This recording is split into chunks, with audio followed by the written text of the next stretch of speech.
All right, we're ready. Okay, good evening, all. I'm Hank Porter, the mayor of Stayton, and it is about 8 minutes after 7 on the 21st of September of 2020.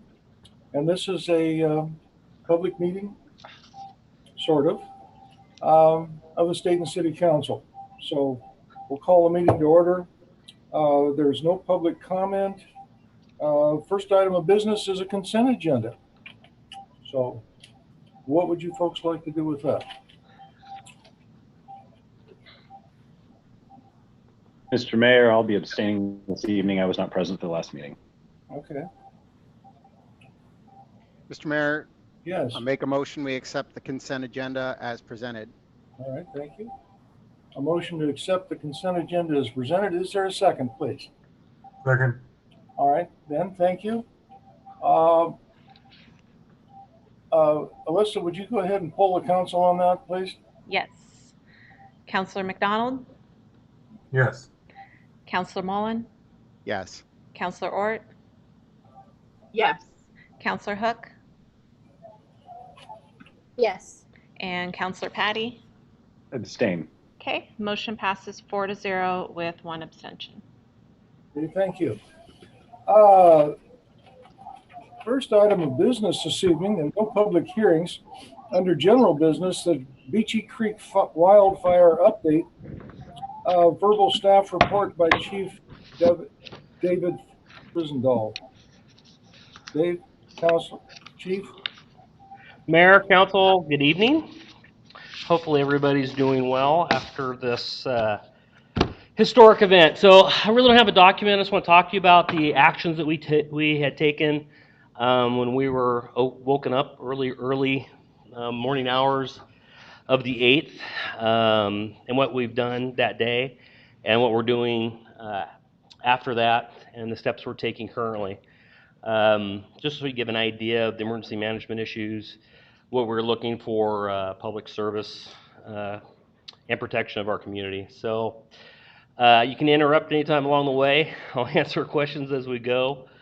So early morning hours, obviously, of this fire, as we know, it's a historic fire. It was a very small fire that was being fought with the winds that we got. They were overrun. Essentially, this fire spread from about 500 acres to 90,000 acres in about 10 hours. That's unheard of. That's just crazy. So I think we've all heard these things, and hats off to those folks. Early Monday morning, I was called and notified of this. I responded to the high school where the wildland firefighters had retreated to reassess what was going on, as well as Sublimity Fire and Stayton Fire up fighting building structure fires up in their regions that they had. I'll be honest with you, as you know, I've all been in law enforcement and the military prior to this. It was a lot of people with a lot of experience, very big professional folks that were in shock a little bit, and who wouldn't be? But they held together. It was very chaotic.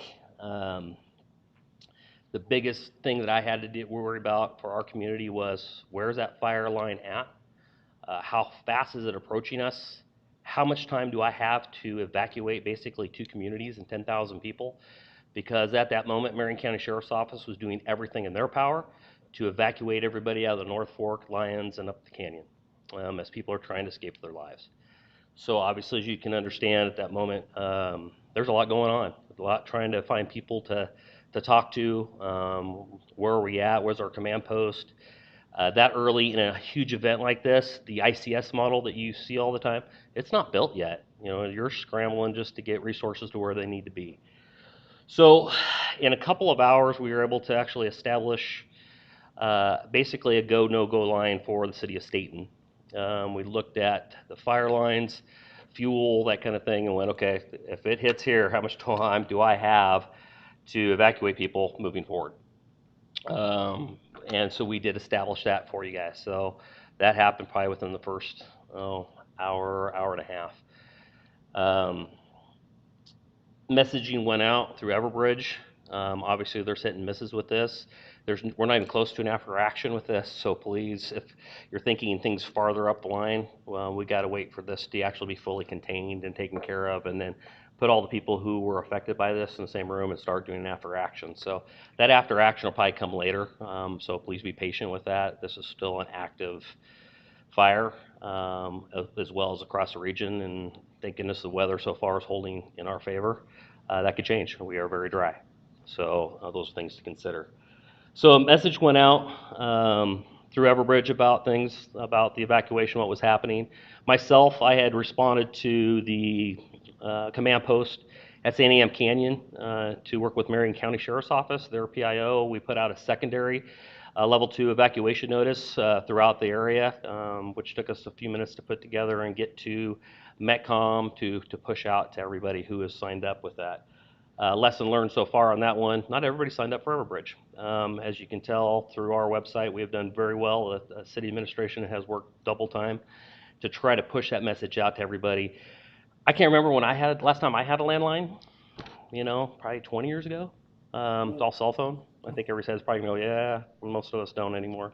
So it's really important to continue that. That's a lesson learned that I have out of this, that we will continue to push forward as people move into the community and live or move around within, because we have 2 multiple dispatch centers in Marion County. So that could change on how things are actually distributed to them depending on where they live. That early morning, as I said, we established a go, no-go line. That was a big deal. A command post was basically established at Stayton Fire. They were working diligently. I was working with a fire commander from Salem, Blast of Reed, which was a wonderful guy, but of course we're all scrambling, as well as law enforcement coming in and state fire. Staff was called in early to support the evacuation. The police department, we actually called people back from vacations. All time off was denied, and a complete recall was done of our staff. We also adjusted to 12-hour shifts. This gave us the opportunity to then spread out and actually reinforce our law enforcement capabilities within the community for an evacuation if that changed, because obviously that was the first morning and we didn't know what the next few days were going to look like. So we had everybody we could back. We established an actual plan for evacuation by gridding off the city, looking at an east to west evacuation routes, assigning staff to each zone. We actually put out information on people who basically didn't have transportation out of the community if we had an issue, if we needed to go get them, where I needed to go get them. Our vulnerable population, our seniors, and several of our living communities, we had to look at how we were going to get them out. We worked with First Student to get buses ready to go and roll. As well as arranging assistance. There's no way, even with our staff of 12 and all of us present, were we able to cover all that kind of thing that really happened to us. So we actually were able to coordinate with Marion County Sheriff's Office, their command staff. We've been able to build a really good relationship with them, as well as Oregon State Police. So we had an evacuation plan as well as a traffic control plan. This traffic control plan looked at all the main exits, egresses outside of the city, and how we would control those for 2 reasons. One would be, to get everybody out as quickly and as fastly as possible. The second was, if we were going to do it, how, as your police department, how we would actually enforce and control an evacuated city to protect people's property. That was a big deal too. So that gave us control points where we could actually, get people in, get people out. There was a plan that we also worked with Oregon State Police on this morning to look at basically sanitizing Highway 22 in the coming days, and we would actually use all of Highway 22 as an escape route for anybody who was left. We were in contact with the hospital and other stakeholders in the community, and we were in routine conversation with them every time there was an update. I need to really shout out to Public Works. The morning of, myself and Keith were talking about what we were doing and looking at different options. We didn't know all the resources for our fire were actually up the gorge fighting fire. So how would we as a city be able to defend some of our most critical infrastructure, i.e. our hospital? Without question, Public Works was 100% on board. They moved the heavy equipment that we have, which is very little, up to the hospital to defend that location until we could have everybody out if necessary, if it occurred. Tom Etzel was great. He was here at 4 o'clock in the morning, right alongside. We looked at ensuring that we had the generator here at the EOC if we needed to here at the community center. as well as starting to contact fuel companies to ensure that we had adequate fuel to come in to run those generators, especially if we were into a firefighting type situation, to fuel our water pumps to ensure that we had all fire hydrants that we could get water to assist fire in combating any type of structure fires that we had in our jurisdiction. Thankfully, all that planning didn't happen. I'm glad that it didn't. I'm very pleased with that. The whole staff, to be honest with you, everybody pulled together, and they were remarkable early morning to call up. No complaints, not even one today. I actually had to put a sort of a mandate on my staff that they couldn't go help county every single day on their days off because I needed the best, as I told them, to support the services of the community here. So they were up one day off, so we got a couple days of recharging when we had days off just in case things happened. So we were looking forward. So those are sort of the first steps we took that morning. I went through super fast for you guys. But I'll keep adding to that. Since that night, and that early morning and the next day, the red sky that we all have pictures of and sort of amazing to watch. Again, we've had constant contact with all of our stakeholders in the community to let them know what our status was. We remained on 12-hour shifts through the 15th of the month. We are still assisting the Marion County Sheriff's Office in the patrols up the canyon. Part of that is looting, part of that is just trying to connect people with resources, what they need, what they don't need, as well as welfare checks and some of those other things that we get to do as police officers up the canyon. So we're going to continue to support their efforts all the way through 9/26 of this month. After that point in time, we should have some very good established lines set up there. We're deployed with Marion County, but we work so closely with Lynn County throughout this event. Lynn County has been, step by step and with us. So great, good communication between the counties and trying to help each other out since that county line runs right up through the canyon there.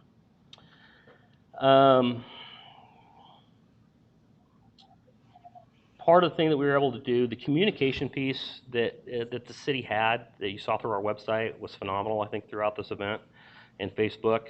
Part of that was we had the ability, and I'm going to hats off to my staff. I know they can handle things. And of course, you're just a phone call away, so it's not like you're that far away. But I knew I could leave, and they would take care of the resources and the needs that we had call to call after things had calmed down, and we knew that we had some established fire lines moving forward. I actually inserted myself with the Marion County Sheriff's Office Command Incident Team at Chemeketa, and I worked with their PIOs.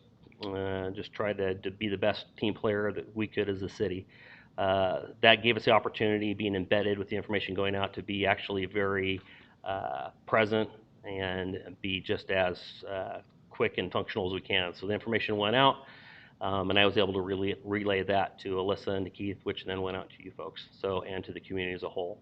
So that was a great thing that we were able to do that we had the resources to allow me to slide out and do that and not be so far away that something did happen I couldn't come back and help. So as we move forward on this, one of the things that we've been doing was work with a resource page with the Marion County Sheriff's Office for those folks that were displaced because of the fire. That was something we worked with their PIO group. Our officers have been out giving out those resources for literally days after the event. And currently, the officers went out throughout the weekend, and most of the people who were in the jurisdiction who were displaced because of the fire, who were camping in trailers and some tents and that kind of thing, have now gone home, or they have found the resources that we've provided and have gone somewhere else. So that's been a really good thing to see. Some of the stories there were simply they went to the fairgrounds, and for them it was too chaotic. They wanted to come somewhere that was a little less. So I got stories of the captain going out and feeding them breakfast, grabbing a folks breakfast, and officers stopping by and getting resources from the resource center, and just trying to connect the folks that have been displaced because of this fire that are in our community. So that was wonderful. We're going to continue again to message Everbridge. This isn't probably going to be the last event we have. We have other types of natural events that could happen, windstorms, flooding, that kind of thing. So we're going to continue that to make sure people can get connected with that, so they have timely notification from the dispatch center, which oftentimes is going to be law enforcement or fire telling them what's going on. We are in contact with Arches in regards to those unsheltered folks too, trying to connect them. I worked with the program coordinator the other day to get her connected with Lynn County because of some stuff in Lyons, so we could get some folks up there. So we're working on that, trying to help them out. I'll be honest with you, because of the resources that are now gone in the canyon, there's potential for those folks who have been displaced and or unsheltered to see that type of increase of population within our community for a period of time. We're in constant contact with them because they can send out their teams to come up and make contact with folks. So rest assured, we are working with everybody we can to connect resources. The community center, I know there have been asks to use it. Right at this point in time, we have promised that to Marion County for the purposes of, as this goes on, this could be a forward deployment for resources for emergency management. At this point in time, that's a bigger need at this point in time to ensure that they have the ability to get the emergency resources up the canyon if necessary. So hopefully here in the next week or two, we will actually get an answer back on if they do or don't, and then we can make decisions from that point forward. But at this point in time, that resource is dedicated to them if necessary. Let's see. Other than that, I can give you an update on the fire. As you guys probably saw this morning, about 38% contained. The nice part of it, it's the western front of it, which is our side. They've done a great job, dozer lines, and just created a really nice fire break for us, so it's really good. So about 38% contained, most of that's on the western front. It's about 192,000 acres, almost 193. They've got about 826 fire personnel deployed on this fire, just on the Beecher Creek fire alone. So lots of big numbers. I probably have missed some stuff. I had notes here I keep looking over, and this delay in the video is driving me crazy. So it's sort of, I look at myself and sort of like, jerking. I'm like, this isn't working for me. I almost want to watch myself up here because I think it's better if I do it that way. So I just want to say the other thing is, before I forget, is FEMA. We are going to look out to FEMA and see if we can get some type of payback in regards to the resources that we've spent on this event. A lot of that's overtime with the police department, which I'm very proud of. Not only is it necessary, I think it was just a good team building between us and all of the different law enforcement and emergency service agencies in this region. So there's always something good that comes out of an event. Lastly, just I want to talk about the employees of the city. I'm very proud of them. During the event, not only did they ask what they could do, but they wanted to stay. Never a complaint. Always trying to move forward. What else? New ideas, bringing things forward. Those things are always wonderful to hear from folks. Sometimes they need to be timely, but it's always great to hear it from everybody. It's great. Like you, the vast majority of our community, we have suffered a loss during this event, if not directly or indirectly, through family and friends. That's happened very close to home at the police department, and even my neighbors and stuff, so there's definitely loss everywhere. Stayton has been a resource for our fellow community members in the San Em Canyon, and it's been that way for a long time. That's not going to change. I think that need's going to be greater. This is one of those moments in time that we have to sort of have that thought of how do we continue to support those folks up the canyon.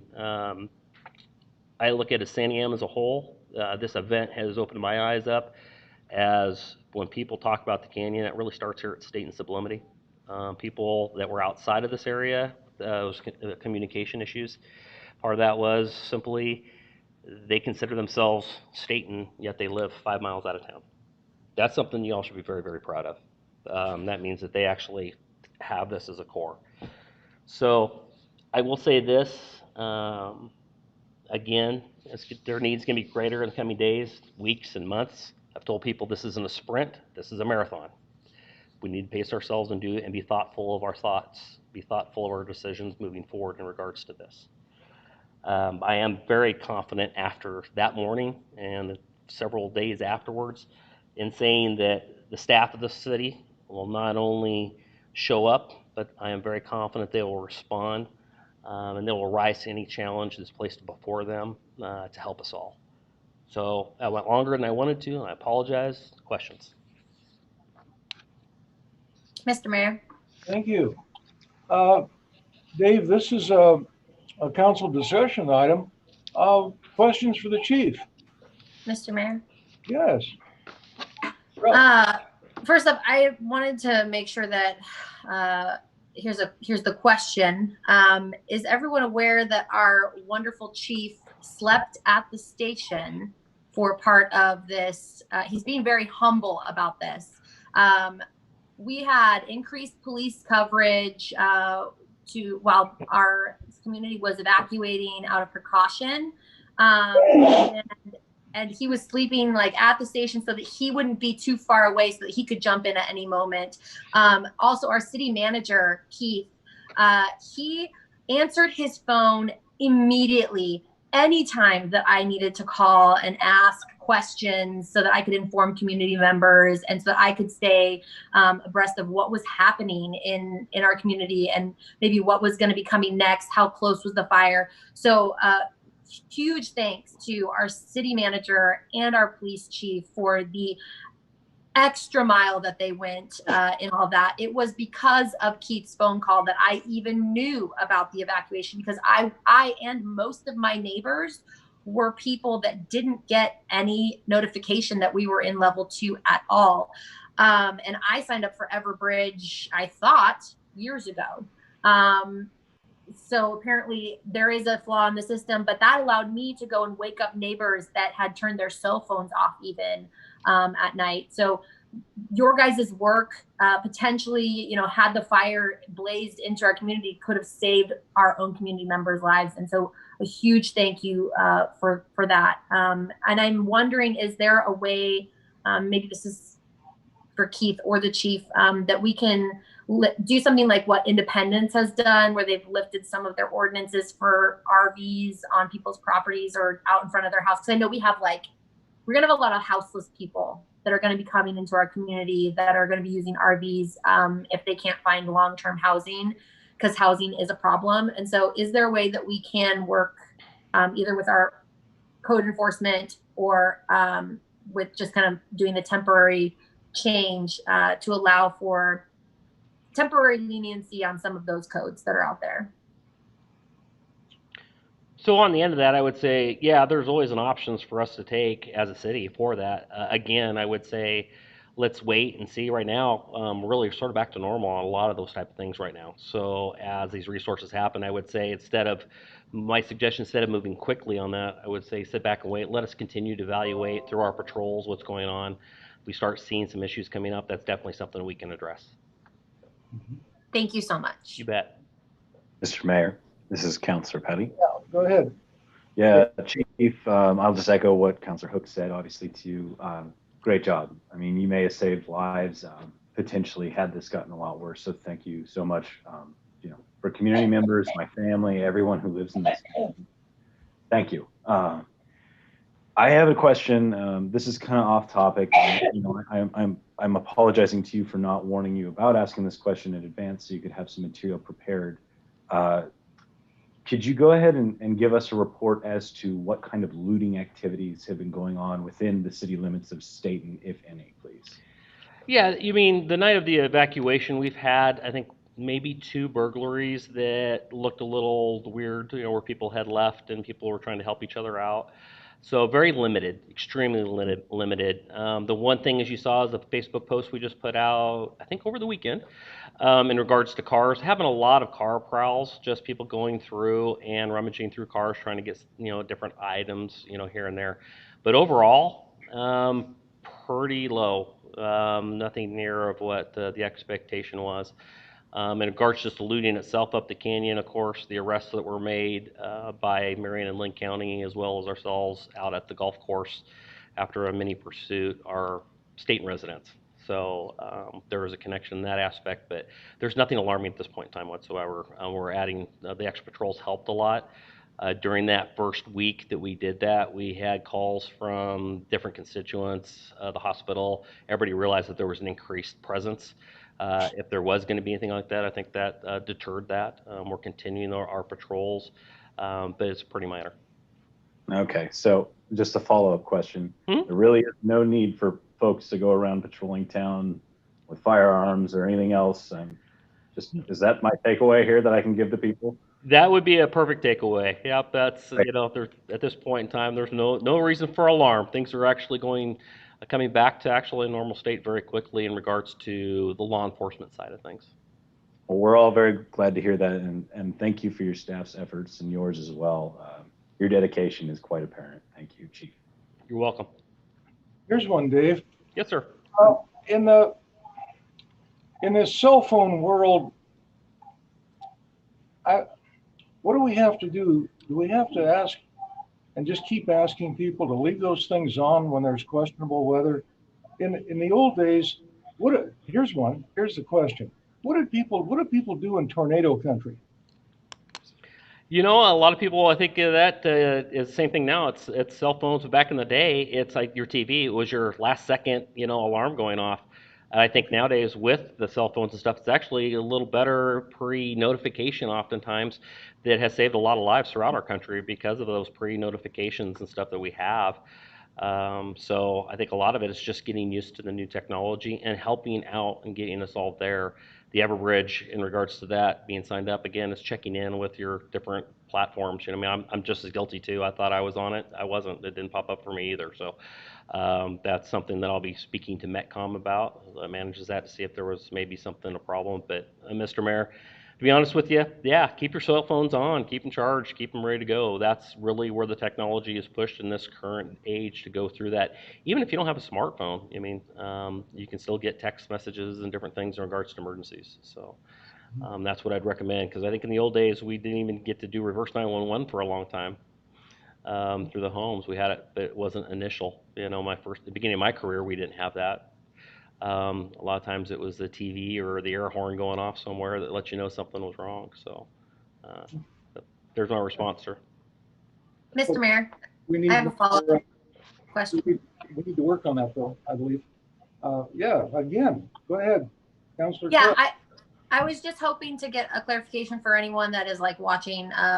You had said the acronym PIO, is that Public Information Officer? It is. Okay. And then reverse 911, can you just do a real one sentence of what reverse 911 is? Basically, it's the dispatch sending a message through your phone through the 911 system. So if you dial 911, that's one way. They can do it the other way to you too, through that service. Okay. Mr. Mayor, Work to done. Somebody else. Mr. Mayor, Yes. Councilor. Chief, you had mentioned that you foresee more activity in terms of possibly people that have been displaced coming to the community and camping or being in our community. So we had someone camping in the park, in Pioneer Park, for about a week. And I know that we were told that they were given resources and whatnot, but what are our plans for the future? I don't want to set a precedent that necessarily that is something that people can do. And so that person was allowed to stay. But we do have resources, and we do have, people do have places to go. And so I'm not necessarily opposed to temporarily changing some of our ordinances, but we do have an ordinance that people aren't supposed to be camping in our city parks. And so my concern is for safety, for trash, for, one person seeing it being done, and then what would have happened if we had 20 people out there. So what are we doing moving forward with this situation so we can kind of get ahead of it? I think I answered that before. The question before is that we're going to look at what's going on in the city as it's occurring. If we start seeing an influx that we need to actually deal with that and make changes, then we'll bring that to you. I think trying to do that so early and stuff might actually invite other issues. So I think keeping what we have currently is the best option. The other part is you always have to look at, if we're going to start removing people, we also have to supply by law, by rulings and stuff, is also supply a location where they can actually find some type of resource too. So it's a fine line that we have to look at by law on that too. Again, the 5 days, we're looking at a historic event. So people literally got burned out of their homes running for their lives. So for somebody camping in the park for 5 days after a historic event like that, I guess I'll just say is that I was aware that they were there. They were displaced from the fire. They weren't unsheltered. I've spoken with Arches. They definitely are looking at two different definitions of that. People who are unsheltered, sometimes out of choice, and those that were displaced by a fire who actually had it. Those are two different things. And I think we as a city need to be cognizant of that and thoughtful of that. Those folks that were there, we talked to them. They felt that the resources that were there at the fairgrounds was chaotic. That's not the world they come from. That's not the world that, for them, would made them almost more uncommon or more, I don't know, threatened maybe out of the event they went through. The other thing I would be cautious of for everybody to think about is this. As a professional law enforcement officer, prior military, critical events are something that you sort of grow with in the job. Many people have one or two critical events in a lifetime. I deal with those type of stresses and did those different things in a different way because I've been trained and I've had to work through those issues. And oftentimes people can't. So I guess in the long run, I just want us to be thoughtful of of what we're doing and not make a decision just based off of a couple of things and just let things sort of settle themselves out. There's a lot of resources in getting them moved over. And I would hope that we just continue to provide some type of grace in regards to all of this would be a thought. Mr. Mayor, oh, sorry. Okay. Anyone else on this one? Yes, Okay. Mr. Mayor, is my thing not working? Can you One hear me more. okay? Follow No, up. not, if I have more, I'm gonna say more, so thank you. Okay. Chief, I want to say that I appreciate that. I understand that this is a historical event. Something that Keith had said previously in a previous meeting was that we're not a concierge service and we have to look at everything that we do as a whole. So I just want to be mindful of us setting a precedent of and opening ourselves up to liability with who we let do certain things and who we don't. And so I just think that we need to find a balance in that. Obviously this is a delicate situation. And so I'm not trying to sound cold-hearted in that fact, but I do think that if we're going to change the way that we do things even temporarily, then maybe that's something that we need to talk about, but it shouldn't be something we can't let, I just don't know how we let one person do something and we don't allow other people to do that same thing. So how do we find that balance even with what we're doing is, I guess, where I'm coming from. I think we found a balance there. We're 5 days into it and they have now gone back to their home, their residence, after they were able to actually find out, as this historic fire was able to actually, and our firefighters able to combat it, bring fire lines and bring our evacuation lines farther up towards those communities. They've actually returned home. So I think in this event, giving a 5-day I guess moratorium during that little process, I think was probably the right thing to do, and not run them out the second their tent went up and said, hey, this is a city ordinance that we need to enforce the second. Given the situation that we're in, I think it's worked out. As I said earlier, a lot of the people who were in that situation, we were almost back down to what I would consider pre-fire levels of folks that are within our community that are unsheltered. So at this point in time, I don't again think that trying to move us quickly forward is the right step. I would caution you all on that, a decision such as that, and actually be thoughtful about that we can let your police department actually go out and do the intelligence gathering and making contact with these folks. As some of your police officers do, they know a lot of these folks by their first name. They know their histories. They know that, all the things that makes them click sometimes, and how to approach them. And just realize we just went through a big event. Things have returned back to normal. And I think we just pace ourselves and be thoughtful and watchful on it. Mr. Mayor. Yes, go ahead, Councilor. So I appreciate where Councilor Ort is coming from. And also, Chief, thank you so much for the compassion that the department has had for the people that have been displaced. My question is, there are, there are some places that people can still go. Do you know of places that are still open, still accepting people to be temporarily sheltered while they're waiting for maybe FEMA to come into play? I know that Airbnb, and I'm not associated with Airbnb in any way, they have an open homes like project. I heard about this on another government call where that you can go and offer your space on there. It's airbnb.com/open home/disaster-relief, and you can either offer your home or find a place to go. But are there other places that people can go still? Is there an update for that? There's no update. It's going to be the same thing. The resources that were put out before, the different locations that were there. Really, the state fairgrounds is really the location where we really want people to go. At least find folks. Don't have to stay there, but actually go and talk with the American Red Cross. FEMA is going to be there at that location. Other Marion County resources for the county is there. Connections with Lynn County are there. That is really the focal point for them to go. To get that, I do know that some teams have come out this direction from different groups, trying to find those folks and have conversations with them and how to get them help. But again, I would always refer people back to that core center of where everything's at.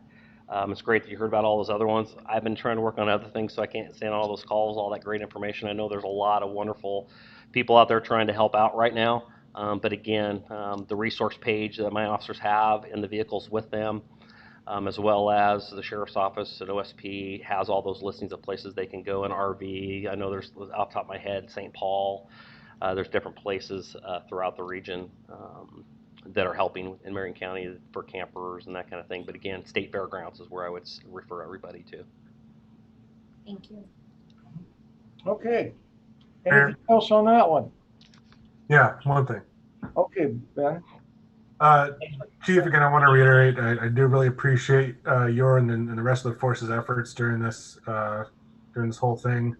I really appreciate you your instincts to err on the far side of compassion on some of these issues. I think that's the right way to think about these things.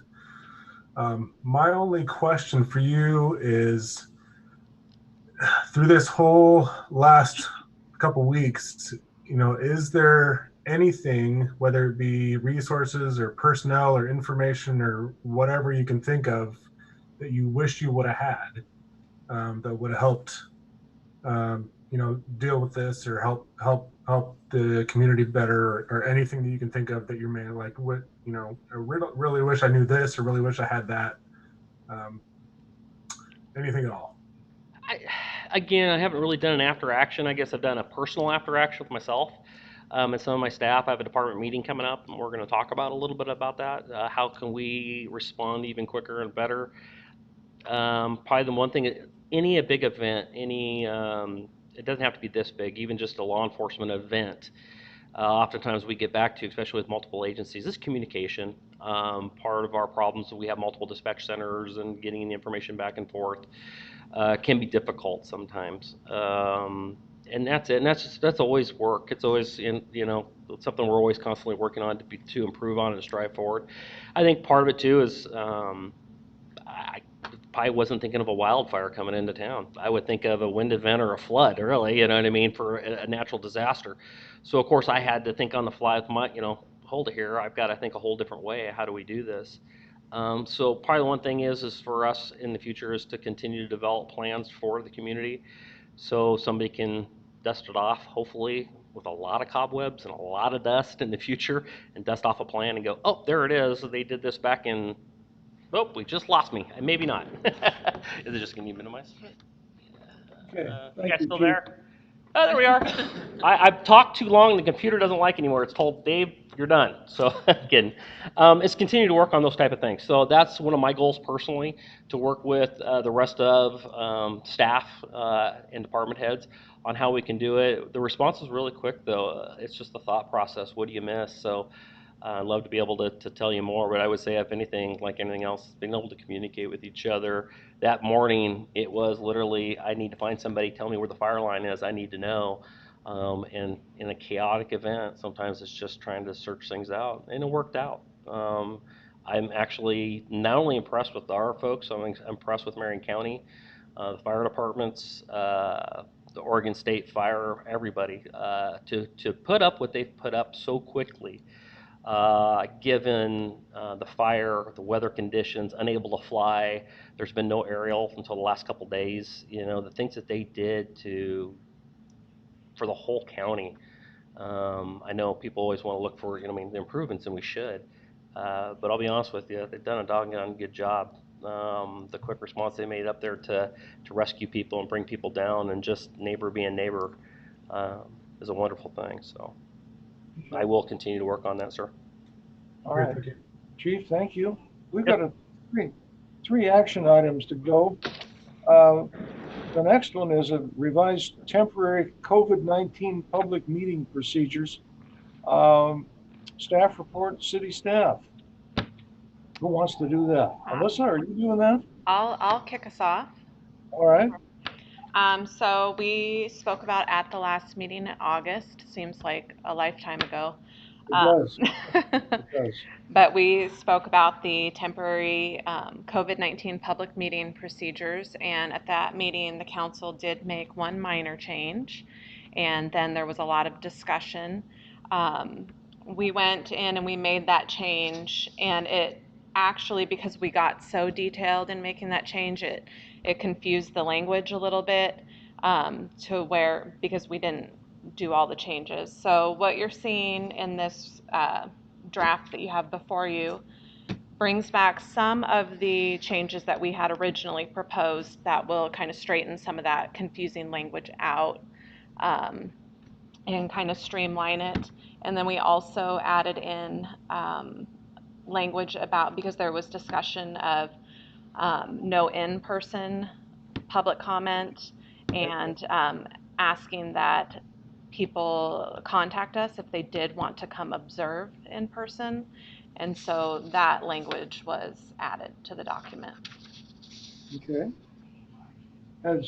Thank you, Alyssa. Has everyone had a chance to read through that? It's in the form of a memorandum. And if that's the presentation, let's go to discussion on it. Mr. Mayor. Yes, go ahead. Counselor. So we talked about a lot of different changes to put in there, and I'm not seeing all the changes, and I was really trusting the note taking to encompass everything that we talked about, and bringing that back. I, for one, don't see anything about translation services in there at all, for Spanish or American Sign Language. I know for sure that was one of the things, but there were a lot of different things. And it says right in our meeting minutes, it says that there was a motion from Councilor Ort, seconded by Councilor Mullen, to modify the proposed temporary COVID-19 public meeting procedures to include the video or audio conference call option, and direct staff to bring back further revisions at the next council meeting. So I don't know who got to decide who picked and chose what went in there. But I am a little confused as to why we don't have all the changes in there as options for us tonight. Okay. All right. There's a question. Who wants to deal with that one? Honestly, it was an oversight, and with things got delayed with putting this together. I had been on vacation, and right on the heels that I was coming back and the fire happened. So this was put together a little bit in a quick fashion. And so completely an oversight and nothing done intentionally. So can we move this then, council, to have them come back with the revisions that we had actually talked about having put in here? Because I don't know what decisions we would make at this point when, we've already talked about it. The notes are already there. It just needs to be done. And it's very understandable to me, why it didn't happen with wildfires vacation. That makes complete sense. So thank you very much, Alyssa. So Counselor, are you asking that we just defer action on this? Yeah, that this exact same thing that we asked for last time be done at the next meeting, since, there were crazy circumstances that we were under in the last month or so. Would someone else like to back that request up? that we just defer action on this for tonight? Can I ask a question after if I second it, can we have a discussion about it real quick? There's no motion, just you either affirm or are you with her? Okay, I'll affirm that. Yes. Okay, so you'd like to defer it too. Okay, all right. Sure. But I is do there have a anyone else though? Go ahead. Yep. Somebody? Yes, Mr. Mayor. Yes, somebody. Forgive me, I don't, I was just thinking about this. I don't necessarily have the best memory all the time. Did we decide that we wanted to take out in person completely? I think it was in-person test. That what I recall was it was mainly the in-person public comment. I think that we have Okay. to allow for people to come to view in person, and we just have to be able to space it out. And I'm looking and motioning because there's chairs in front of me that are spaced out to allow for about 7 more people to come in the building because it's 10 or less is what we kind of figured out. So that's what I recall, was that it was no in-person comment because of having to deal with the podium and sanitizing and PPEs and just kind of the process that we would have to go through in order to do in person. Okay, thank you. Go ahead. I have a question pertaining to our public meetings, but not necessarily these procedures. So I'm gonna just wait for that. Okay, all right. Anyone else have a comment on this? Basically, a feeling that we should just defer action on this item Mr. for Mayor. 30 days, whatever. Mr. Mayor, Yes. I would just like to request that perhaps the video be watched by city staff again to make sure that they're encompassing all of the things that we had talked about, so that they're on there for the discussion. Doesn't mean that we're gonna vote yes on all of them, but that they're at least all laid out there as we talked about in the last meeting. Okay. So a revised set of procedures, but subject to discussion and modification again, right? No, that my point was it sounds like perhaps maybe some time has passed, that it might need to be rewatched since there was some uncertainty on whether we had taken something out or left something in. Okay. All right. Okay. But a final version of this would still be subject to discussion and revision. Okay. Alyssa, I think I'll ask you to go ahead and poll the council on their feeling on whether we should defer this item. A couple of people think we should. But there's no motion yet. No. Do we need a motion? Doesn't need to be. Yeah, Go ahead. if everybody just would raise their hands, I guess that would cover it. And I'd gladly go back and watch the meeting and just to make sure. And on some things, it may have been, maybe there wasn't a consensus of, or at least it wasn't clear if there was a consensus of the whole council on all the changes. So, but I can definitely go back and confirm what happened. All right. So Sure. you folks want a voice vote or a show of hands? Okay on this? To defer this question for 30 days? Or It'd be the couple weeks. okay, show of hands. Dun, dun, dun, dun, dun. Motion carried, or idea carried. Good. Oh, thank you, folks. Oregon Water Resources Department Water Project Feasibility Study Grant Agreement. Mr. Ludwig. Let me get Lance. There we go. Hello, Mr. Mayor, members of the council. What I bring before you this evening is the issue to whether or not the city wants to use 50% if the city would like to use city funds to match 50% of the $308,000 Water Resources Department water project feasibility study grant. The city would have to come up with $154,000. I won't bore you all with the background information. You're all well aware of this. I brought this before the budget committee regarding the grant itself. The budget committee approved $154,000 to be dedicated towards this feasibility grant if we were to be chosen. We were chosen in August. We were notified that we were the recipient of a $154,000 grant from the Oregon Water Resources Department. In discussing this with staff, we thought it would be prudent for us to bring this before the city council for them to make a final decision before I go out with an RFP for this work. And so here we are. It's before you. It's up to you to give me the final go-ahead to go and move on with this project. Okay. Thank you, Matt. Would you take a question on just the background information? Absolutely. Anything you want. The second paragraph under background information, pristine quality, high quality water, our only source of water, and that could pose significant problems for the city. What are a couple of those, please? Well, we had a fuel spill. We've had two fuel spills in the North Sandiam River in the last 5 years. Those pose problems. Algae every summer in the Detroit watershed pose problems. Ash, we're having problems with turbidity. Every winter we have turbidity problems. That poses a problem.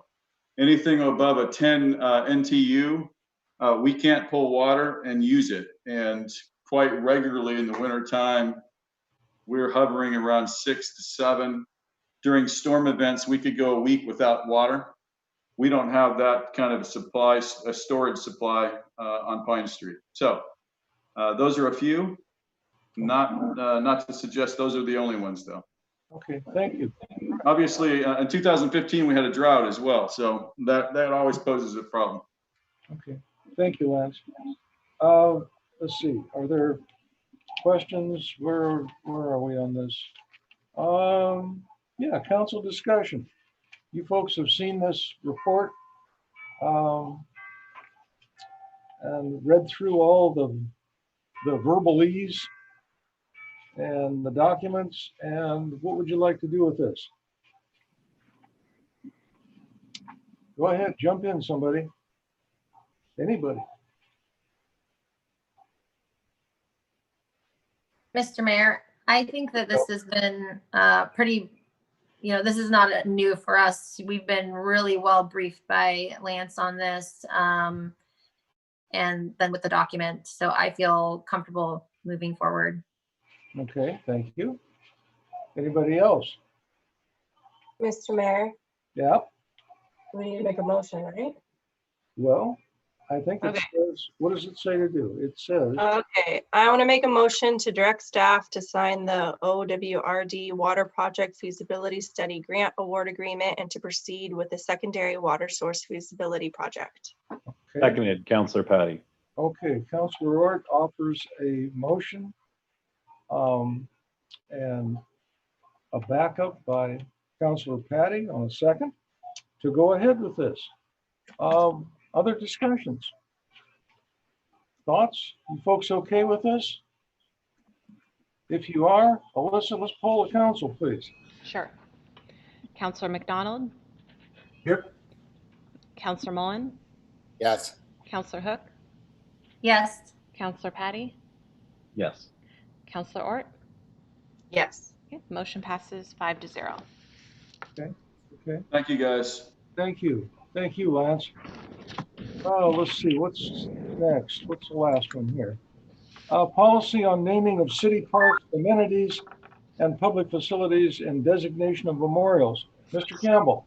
Thank you, Mr. Mayor. Before you is a pretty standard language and what we discovered as a staff a few years ago for different things. I think most recently Mill Creek Park is we don't have a standardized naming of parks, amenities, public facilities. So what before you is pretty straightforward.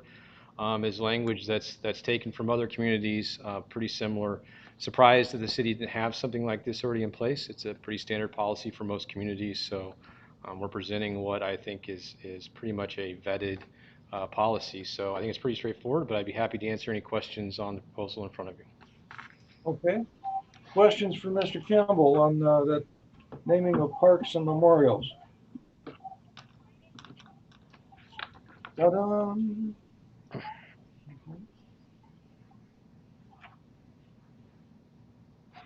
Okay. Looks pretty well thought out to me, Keith. I wish I could say it was me, but this really is just a standardized policy. So I just copied and pasted and changed the appropriate names. Well, it may down the road prevent fights over why something is named the way it is, or given the designation it's given. Any discussion? Somebody like to jump in on a Miss motion Mayor? on this one, please? I Yeah. would like to make a motion to approve resolution number 1013 as presented. Okay. Seconded. Let's see. 1013. Where is it? Find it here. Ah, why can't I find it? 1013. Is it 1013? Yes. There we go. A motion to approve resolution 1013 as presented. Right, Counselor? And a second by Ben. Thank you. Is there any more discussion on that? Mr. Mayor, Yeah, go ahead, please. I just want to thank the city staff for recognizing that this was something that needed to be addressed, and it's great to have it on the books. So thank you. Exactly. Good job. Okay. Any other discussion? Anything? Alyssa, would you go ahead and poll the council on this one, please? Sure. Counselor Ort, Yes. Counselor Patty, Yes. Counselor Hook, Yes. Counselor Mullen, Yes. Counselor McDonald. Yes. Motion passes 5-0. Right. Okay. Well, that's the end of our business. Is there anything else this evening? Mr. Mayor? Yeah. Yeah. Go ahead. Why do I even ask that? I know there's going to be something else. Go ahead, please. So none of, other than the planning commission, none of our other boards have been meeting, to my understanding. So we've been doing this for, almost since March. Oh, okay. Okay, we've been doing this for 6 months now. It doesn't seem like we are going to change this anytime soon. The council's still doing Zoom calls. And so I think that there needs to be some discussion about resuming those board meetings those board meetings and having our business continue, because we can't keep using the emergency as a reason to not have, business continue. We can't keep using it as a reason not to get things done. I'm still getting my job done. So I think that we need to find a way to have these people meet. They want to be part of we still have volunteers that want to be part of the community. So we need to use them while they still want to be a part of it. So how do we get our boards meeting again? That's my question. It's a good question. I think that we could have a discussion, sorry, Mayor, with the department heads who oversee the boards to start strategizing how we can look into getting those going with Zoom type meetings. Definitely something we can discuss at the department head level. Okay. So Alyssa, there are no park board meetings, library board meetings, none of that since March, right? Correct. Okay. Wow. Mr. Mayor, those two.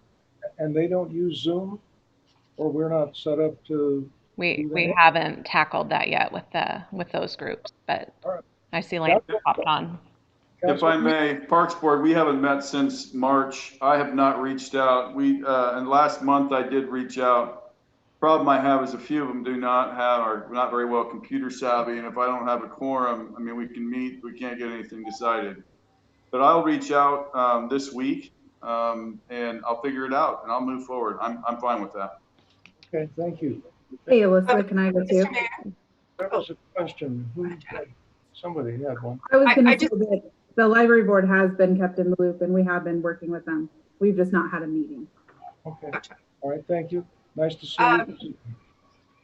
So for the boards, do they have to have a Zoom meeting? Is it, so if they aren't, if the computer might not be an option for them, is it possible to have a phone meeting? Are they, because I know the planning commission is more along the lines of like the city council, but are the other boards a little bit more flexible in that respect, or no? I would have to check and see what our telephone system is currently. I think I can only get 2 other calls in. Okay. So a conference call of 3, but I'll have to check into that. I think the last time I checked that was an additional service that we had to work with SCTC to get more for conference calls than what we have. That may be an option. That's something I'll look into though, Jordan. Hey, Lance, through Zoom, you can actually do a telephone call in. You can have whoever has the technology, use the technology, but then who doesn't, they can call in just from a landline or a cell phone. Then we'll check into that too. I have no problems with having the Parks Board. I kind of miss some of those folks. So maybe I will do that this next month. Okay, good. Councilor Ford, your picture front and center. I'm good. Okay, Mr. Mayor? yes. Yeah, I've had a couple of community members ask me about the possibility of having some type of a COVID-19 conscious sign up to use internet services at the library, even if it's just like 1 or 2 people at a time, so that they can connect to services that they need to, as well as possibly signing up COVIDly conscious for showers at the pool while they're, living out of RVs or whatnot. So I was hoping that there could be some support from the council to look into the possibility of doing some type of a sign up for that. Okay, all right. There's a Alyssa, do you want me to talk? Can I go? Yeah, Yeah. we actually have kind of kept our finger on the pulse of that and have pretty much mitigated everything that's been brought to our attention without doing it that way. But we're even providing printing from the parking lot. Like you can get my printer set up and print from your car. So I want you to know that we're definitely aware and working on ways to mitigate that. Can people call, or are you still working on like how that would work out? Can you call and ask or to use it? We've done lots of printing from the parking lot, or we've accessed what they needed for them if they don't have the means for that. We do a lot, especially things like DMV forms. We're very aware of like lack of access to DMV forms in particular, and we've done a lot of outreach for that. And you guys have a Wi-Fi hotspot in your parking lot, don't you? Yeah, SCTC helped us set up so you can be on the Wi-Fi pretty much all the way out to the reader board at the library. It's pretty close. Like I can get a pretty good signal out by the reader board. I can't always get a great signal in my office. I believe the community center parking lot also has the hotspot capabilities. We worked with SCTC on that too. That's awesome. Certainly have them give us a call. We're doing that a lot, so you don't need to worry about it. I will let people know that that is a resource. But the other part was the pool and possibility of signing up to use showers as needed. I don't know how much of a need there is, but it would be nice to have that option possibly if it was COVID conscious. Okay. All right. But I'm specifically wanting to see if the council, if there's a consensus from the council that this seems like something that could be looked into, because I'm just one counselor of 5. Just one lonely voice. So I know somebody did post on State Community Connections. I mean, the advice that we've been giving is there are resources available for people that need showers, with the concern of having staff try to manage showers for people, especially since our showers are currently closed from the COVID aspect of it. So for the person on State Community Connections, the direction was, to get them in front of resources where they could get not only a shower, but the additional resources that David talked about for people who may need something like that. So where are those resources here in the Santiam Canyon for that, not having to travel? Because I know that traveling is hard for a lot of people as well. The direction has been right now, it's the Marion County Fairgrounds is where the resources are for all of those folks, including showers and other resources, including toiletries and access to other methods of housing and things of that nature.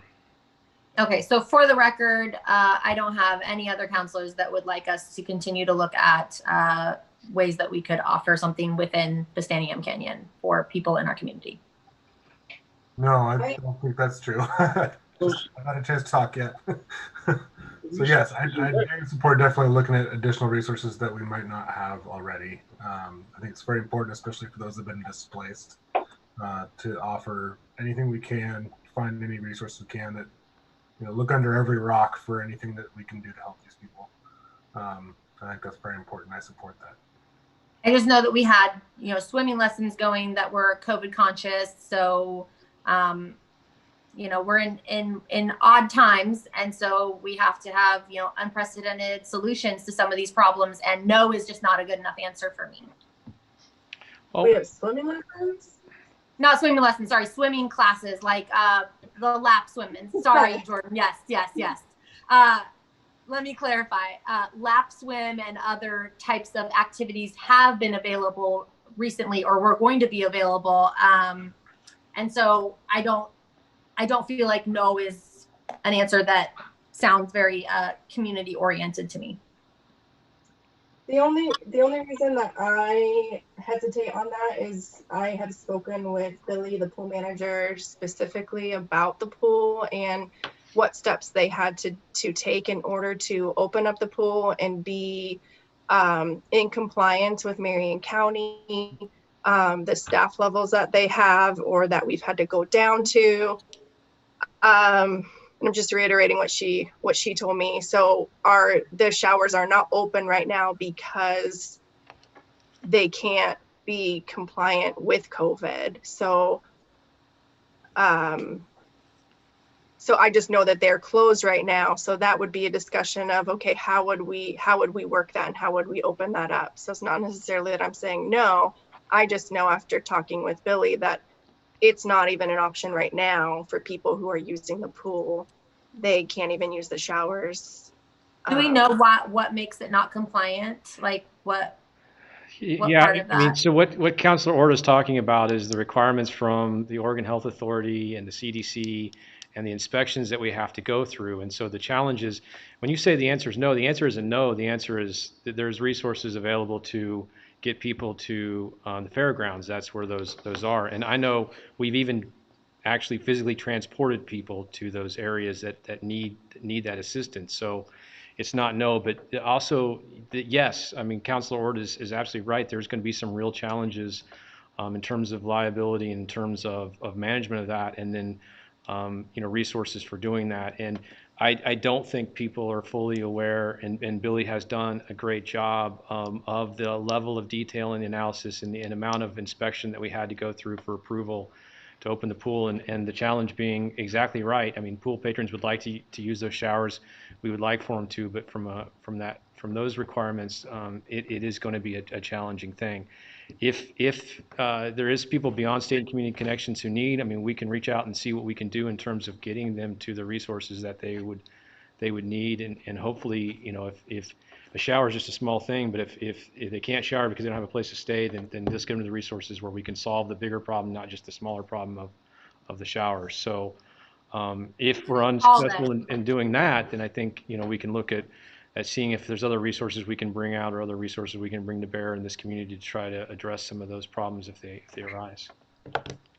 Thank you, Keith. Who do they call though to get to the resources? You said that people have there's an option for or availability for them to be transported if they don't have transportation to get to the fairgrounds. Who can they call that's an appropriate number for them to call to get access to that resource to transport them to the fairgrounds?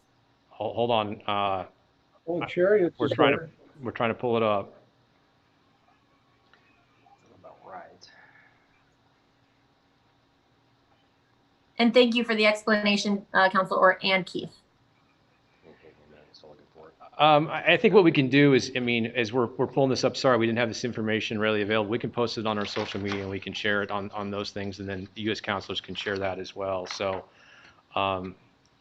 specific to right. That would be awesome. Thank you so much. That's a wonderful solution to a very complex problem. If I could add, I know that we have lots of information on our website, and Councilor Hook, you've been doing an awesome job of providing all lots of resources on your post and whatnot. The Stayton Sublimity Chamber of Commerce also has, like, right when you go, if you Google it, right on their front page, they have relief resources as well. So that's another place that you can look to, all of them in one spot that people can go on.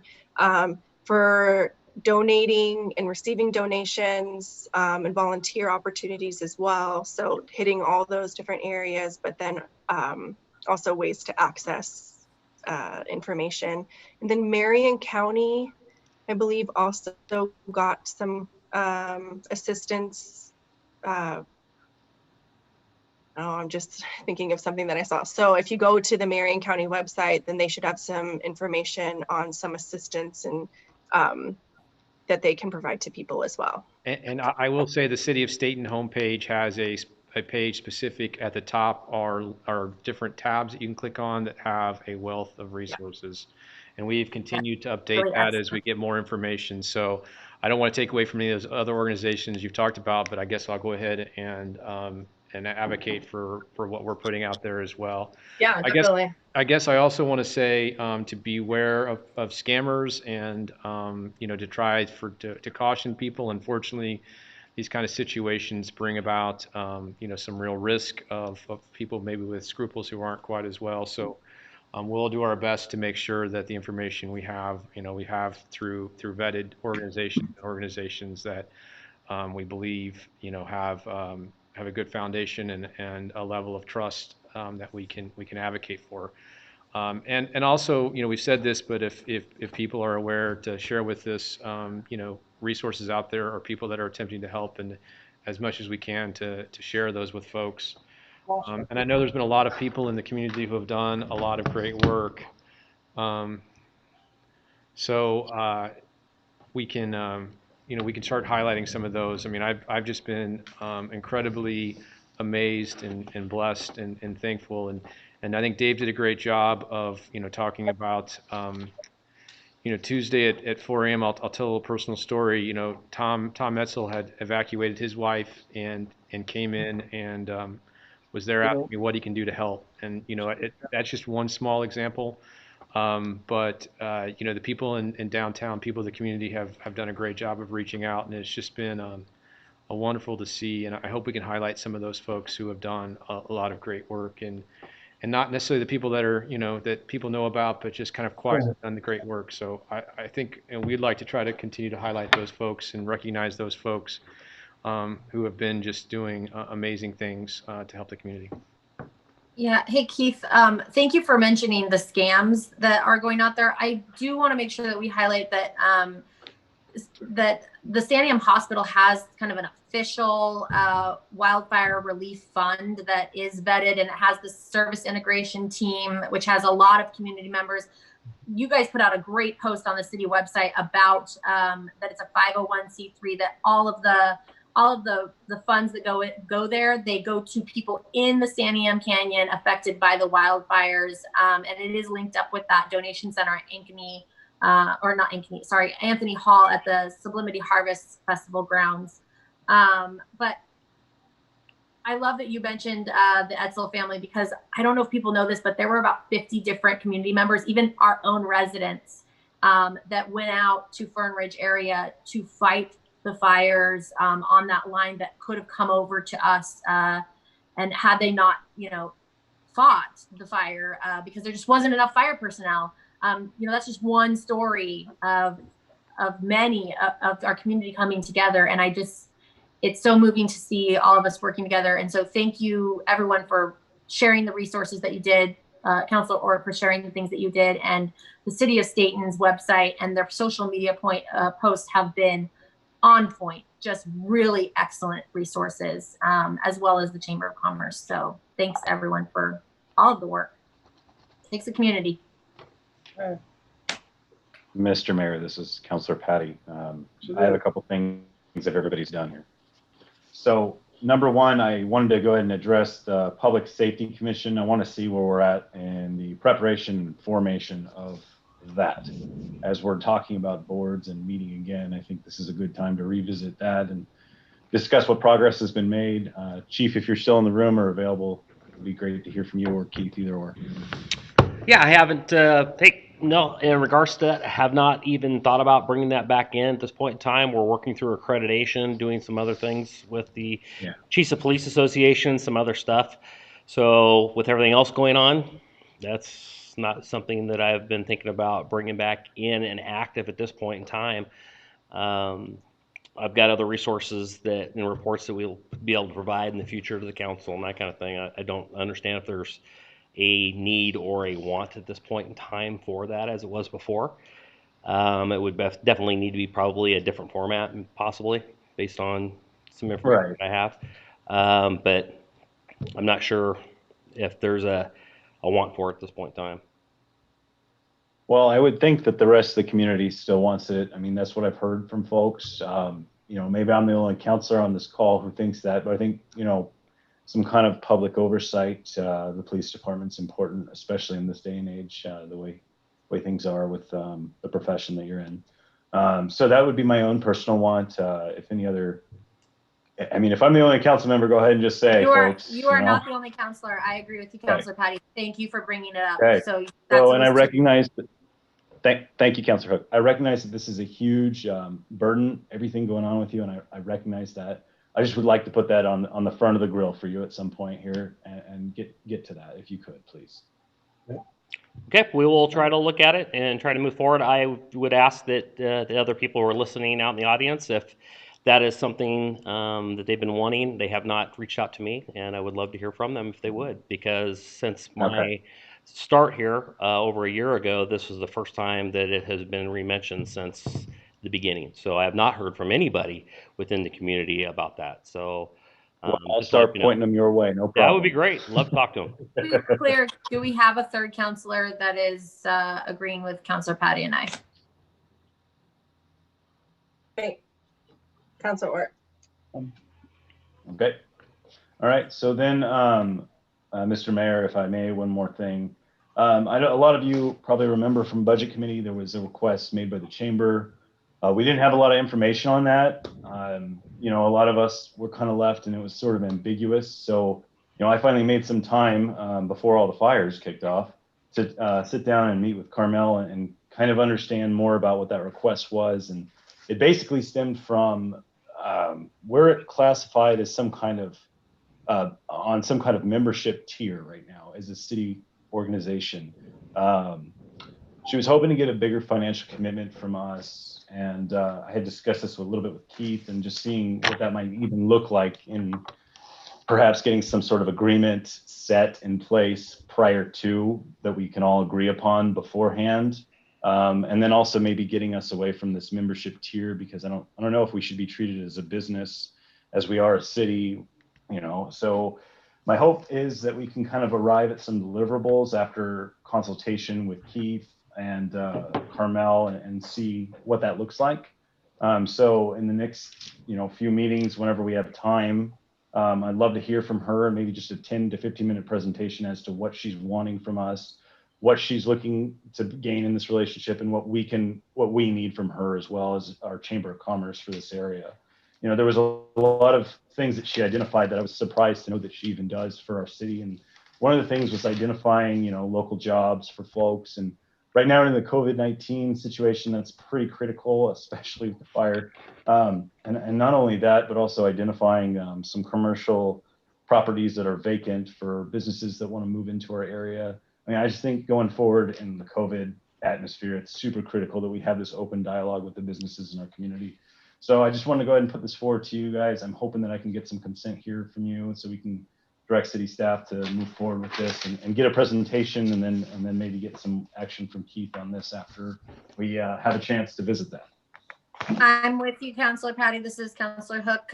Thank you so much for doing all of that work. So you have my approval. Yeah, this is Councilor Mullen. I agree. I think that's a good conversation to have. Okay, and again, Keith, if there's more pressing matters to get on the agenda, I totally understand. Just at some point, let's get this on our radar. Last time she emailed us in March, and I neglected to get in touch with her to understand what she was asking for, and I regret that at this point.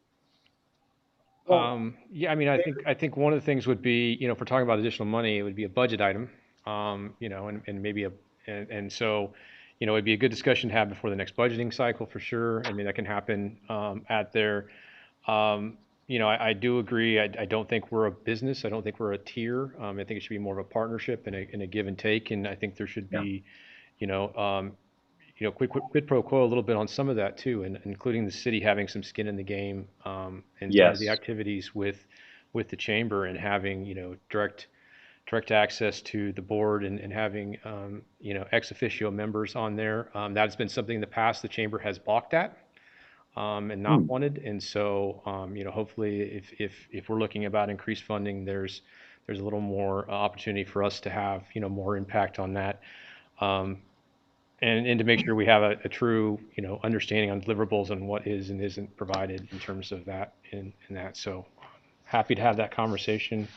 Dan can help with that as well. I haven't seen him pop on this meeting, but we can do that for sure. And I think it would just be good to have in preparation for the upcoming budget. Yeah, thank you, Keith, so much for providing that information and especially the history. That was invaluable to me. So thank you. Okay, there we go. Okay, is there anything else? It's 8:30. There's got to be one or two or three or four more or five other things, but go ahead, Councilor Art. This is Councilor Art. It's the last thing I got. Thank you, Councilor Patty, for taking the time to do that. I really appreciate you reaching out to Carmel and figuring that out. Thank you. I wanted to thank our city staff for everything they did during this other emergency that's happened this year. And I wanted to thank Keith. He does a great job of highlighting staff's accomplishments and letting us know how awesome they are. And so thank you, all of you. And then I just wanted to say a big thank you to all of our Santiam Canyon community members that have helped out. Like Councilor Hook said, the ones that went out to Fern Ridge and really just saved our city. But also down the canyon, there were so many community members, volunteers. They have an all volunteer fire department down there, and they really just saved the town of Mill City and Lyons. And I just want to really thank them for all their efforts, because they could have left when everyone else did too, and they stayed, and just really proud of them. And thank you. If you're watching or if you know anyone, say thank you to them. And then I want to thank Councilor Patty's wife. Can I put her on the spot? Are you watching? She got us these shirts. And so we want to support our friends and family down the canyon and tell you that we love you and we're here to help you in any way we can. We're with you. Good job. All right. So those shirts came from your wife. So let me add to that thought process really quick. I did, through the help of Dan, reach out to all of the leaders up the canyon to offer assistance.